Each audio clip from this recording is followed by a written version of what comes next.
السلام علیکم ورحمۃ اللہ۔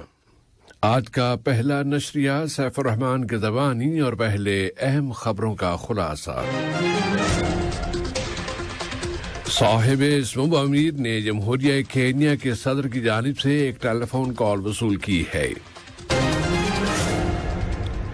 قطر ایئر ویز اور قطر ٹورزم نے موسم سرما کی سرگرمیوں کا انکشاف کر دیا ہے۔ کییو کو دور بار ٹینکوں کی فراہمی کا کوئی حتمی فیصلہ نہیں ہو سکا اور امریکہ نے روسی گروپ ویگنر کو جرائم کی بین الاقوامی تنظیم قرار دے دیا ہے۔ اور فرانس کے صدر نے 2024 سے 2030 تک فرانسیسی فوجوں کی مدد کے لیے 400 بلین یورو کے بجٹ کا اعلان کر دیا ہے۔ یہ تھا اہم خبروں کا خلاصہ اور اب پیش خدمت ہے ریڈیو قطر سے آج کا پہلا مفصل نشریہ۔ بسم اللہ الرحمن الرحیم۔ صاحب اسم امیر شیخ تمیم بن حمد آل ثانی نے جمہوریہ کینیا کے صدر ڈاکٹر ولیم روٹو کی جانب سے ایک ٹیلی فون کال وصول کی ہے۔ اس رابطے میں دونوں ملکوں کے آپس کے تعلقات، انہیں تمام تر شعبوں میں مزید فروغ دینے کے وسائل اور مشترکہ دلچسپی کے متعدد موضوعات پر بات چیت کی گئی۔ صاحب سمو امیر الوالد شیخ حمد بن خلیفہ آل ثانی کی نیابت کرتے ہوئے شیخ ثانی بن حمد آل ثانی نے برادر ملک مراکش کے شہر آصفی میں عائشہ بنت حمد العطیہ اسپتال کا افتتاح کیا ہے۔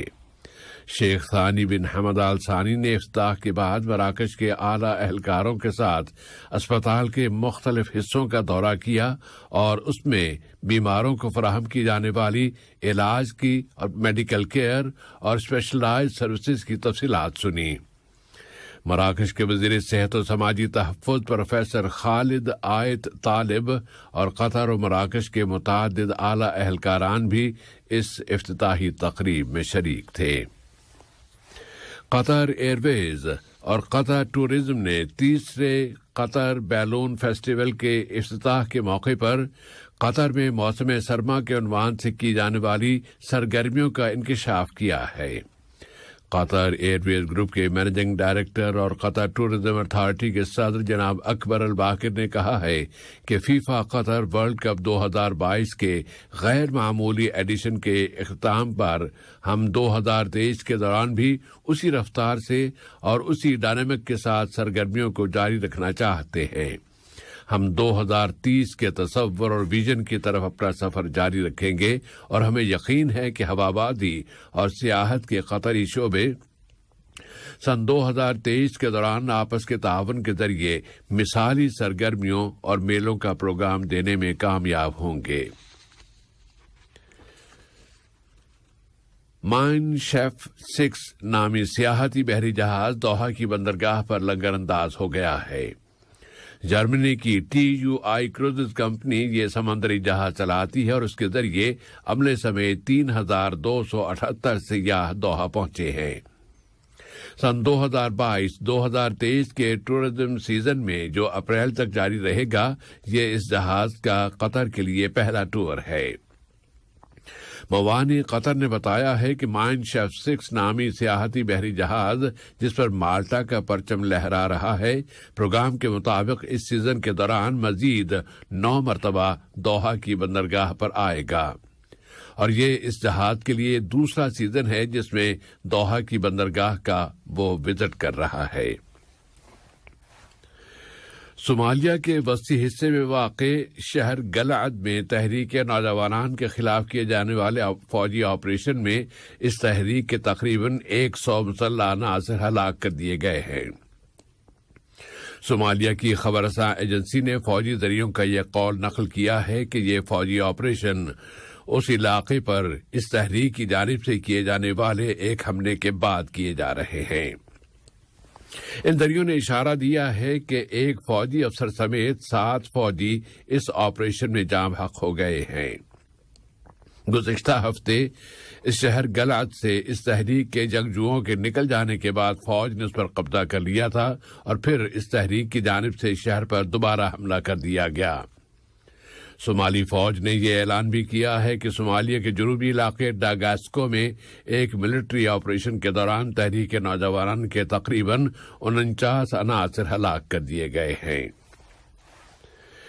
لیبیائی مصالحت کی افریقی کمیٹی کے سربراہ محمد الحسن البات نے لیبیا کے بحران کے حل کی تلاش کے لیے کی جانے والی کوششوں میں قومی مصالحت کو مرکزی حیثیت دینے پر زور دیا ہے۔ انہوں نے زور دے کر کہا ہے کہ افریقی کمیٹی فوج کے ذریعے مسائل کو حل کرنے یا کسی کے بھی اخراج کے فلسفے کو مسترد کرتی ہے۔ لبنانی پارلیمنٹ کے نئے صدر کے انتخاب میں 11ویں مرتبہ ناکامی کے بعد اس کے 2 ممبران نے احتجاج کرتے ہوئے پارلیمنٹ کے اندر ہی کھلا دھرنا دے دیا ہے کہ صدارت کا عہدہ اتنی دیر سے مسلسل خالی کیوں چلا آ رہا ہے۔ ان حالات کے ساتھ ہی لبنان کی معیشت کا بھی گویا گلا دب چکا ہے اور وہاں کا سیاسی بحران بھی بہت گمبھیر ہو گیا ہے۔ امریکی وزیر خارجہ اینٹونی بلنکن نے اعلان کیا ہے کہ چین کے ساتھ کشیدگی میں کمی آئی ہے، البتہ انہوں نے تائیوان کے بارے میں اپنی تشویش کا اظہار کیا ہے۔ اینٹونی بلنکن اگلے ماہ فروری کی 5 اور 6 تاریخوں کو پیکنگ کا دورہ کریں گے۔ سن 2018 کے بعد سے اس سطح کے کسی امریکی اعلی اہلکار کا یہ پہلا دورہ چین ہوگا۔ امریکہ کے صدر جو بائیڈن اور چین کے صدر شی جن پنگ گزشتہ سال نومبر میں انڈونیشیا میں ہونے والی سربراہ کونسل کی سائیڈ لائن میں اس دورے پر متفق ہو گئے تھے۔ امریکہ نے روسی گروپ واگنر کو جرائم کی بین الاقوامی تنظیم قرار دے دیا ہے۔ امریکی وائٹ ہاؤس میں قومی سلامتی کی کونسل کے ترجمان جان کیربی نے کہا ہے کہ واگنر ایک مجرمانہ تنظیم ہے جو بہت بڑے پیمانے پر بھیانک جرائم اور حقوق انسانی کی خلاف ورزیوں کے ارتکاب کر رہی ہے۔ اس اثناء میں امریکی joint chief of staff general mark ملی نے کہا ہے کہ روس نے اب تک یوکرین کے جن علاقوں پر قبضہ کر لیا ہے، اس سال کے دوران اسے ان تمام علاقوں سے نکال دینا ممکن نہیں ہوگا۔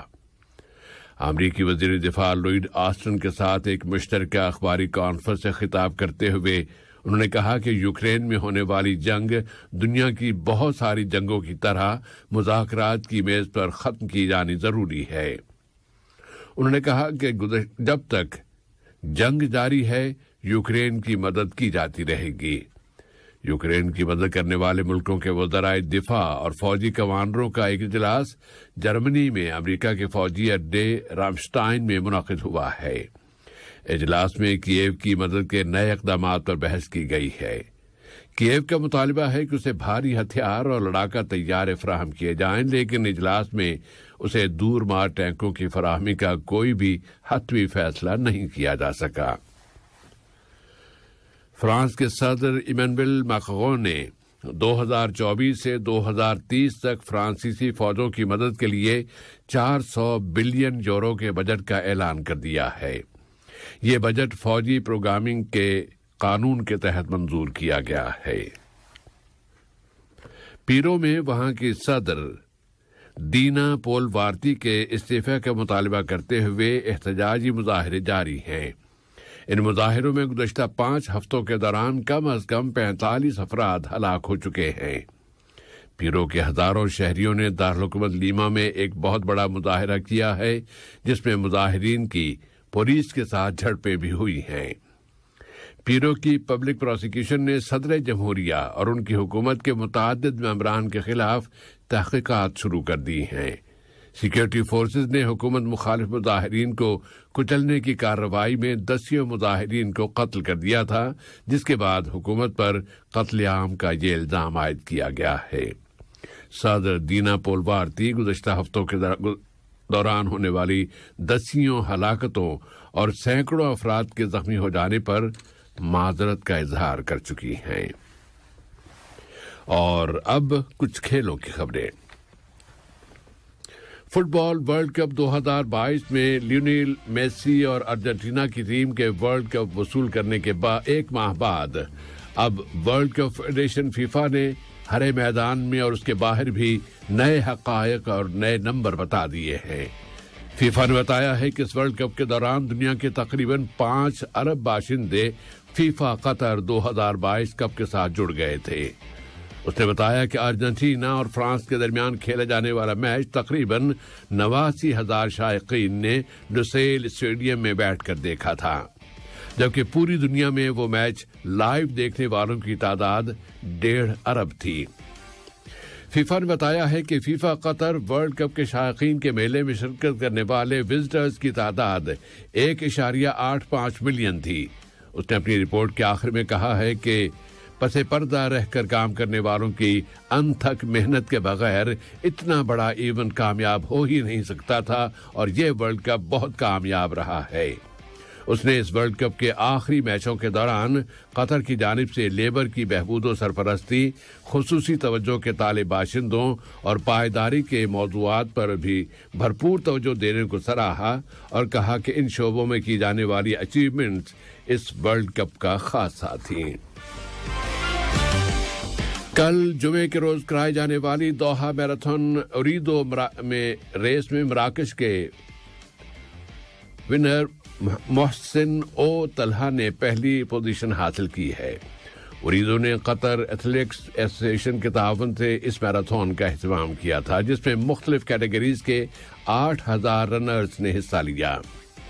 مراکش کے رنر محسن او طلحہ نے کینیا اور ایتھیوپیا کے رنر پر برتری حاصل کرتے ہوئے نئی ٹائمنگ ریکارڈ کی ہے اور اس نے میراتھن 42 کلومیٹر کا مقررہ فاصلہ 2.0600 مدت یعنی 2 گھنٹے اور 6 منٹ میں طے کر لیا۔ کل کرائے جانے والی خواتین کی دوحہ میراتھن ریس میں اوریدو میں ایتھیوپیا کی رنر پیلٹ مزریٹ نے مقررہ فاصلہ 2 گھنٹے 20 منٹ اور 45 سیکنڈ میں طے کر کے ایک نیا ریکارڈ قائم کیا ہے۔ دوحہ میراتھن اوریدو کی انتظامیہ مردوں اور خواتین کی ایک ریس، میراتھن کے آدھے فاصلے کی، پھر 10 کلومیٹر کی اور پھر 5 کلومیٹر اور اس سے پہلے بچوں کی اور کم فاصلے کی ریس بھی کرانے میں کامیاب ہوئی ہے، جس کا مقصد ان کے شوق میں اضافہ کرنا ہے۔ اور اب کچھ کرکٹ کی خبریں۔ بنگلہ دیش پریمیئر لیگ BPL میں کھلنا ٹائیگرز نے چٹاگرام چیلنجرز کو 7 وکٹوں سے شکست دے دی ہے۔ چٹاگرام چیلنجرز نے پہلے بیٹنگ کرتے ہوئے مقررہ اوورز میں 9 وکٹوں پر 157 رنز بنائے تھے۔ کھلنا ٹائیگرز نے 158 رنز کا یہ ہدف 4 گیندیں پہلے ہی حاصل کر لیا۔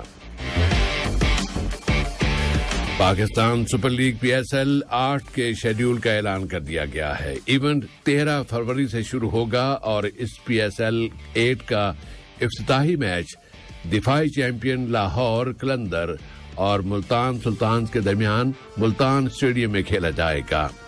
شیڈیول کے مطابق PSL 8 میں 34 میچ ہوں گے، جن میں سے 11 مقابلے راولپنڈی میں ہوں گے، کراچی اور لاہور میں 9 جبکہ ملتان میں 5 میچز کھیلے جائیں گے، جبکہ ایونٹ کا فائنل میچ 19 مارچ کو قذافی اسٹیڈیم لاہور میں کھیلا جائے گا۔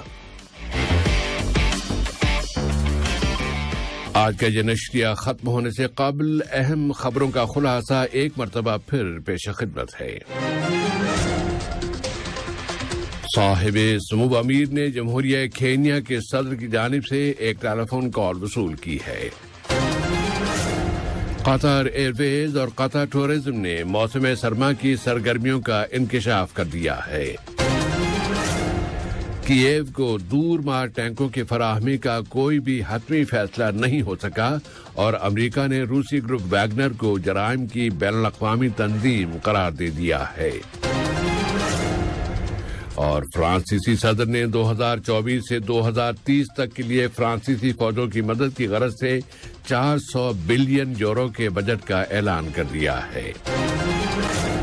ریڈیو قطر سے آج کا پہلا نشریہ اپنے اختتام کو پہنچا۔ ہمارے اسٹوڈیو آپریٹر محترم جابر حسین اور سیف الرحمان کو اگلی ملاقات تک کے لیے اجازت دیجیے۔